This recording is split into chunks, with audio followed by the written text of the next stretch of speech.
पौराणिक कथाओं के अनुसार माता पार्वती ने भगवान शिव को अपने पति के रूप में पाने के लिए सैकड़ों वर्षों तक कठोर तप किया था।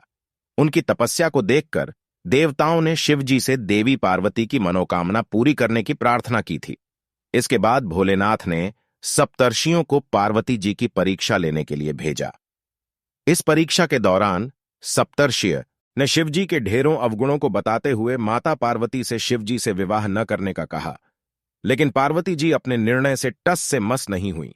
इस पर खुद भोलेनाथ ने माता पार्वती की परीक्षा लेने का निर्णय लिया। माता पार्वती के तप से प्रसन्न होकर शंकर जी उनके सामने प्रकट हुए और उन्हें वरदान देकर अंतर्ध्यान हो गए।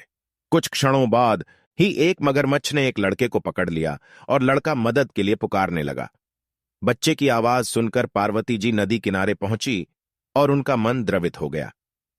इस बीच लड़के ने माता पार्वती को देखकर कहा कि मेरी न मां है, न बाप, न कोई मित्र ही है। माता, आप ही मेरी रक्षा करें।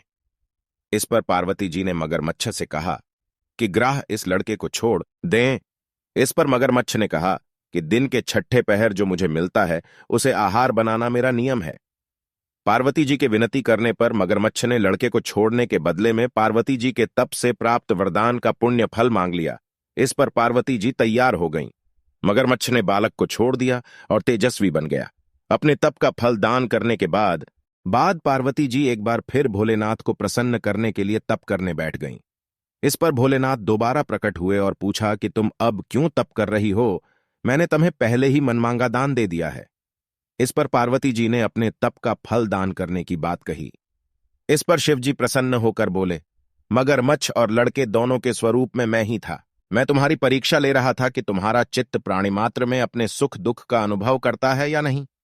बोलो ओम नमः शिवाय।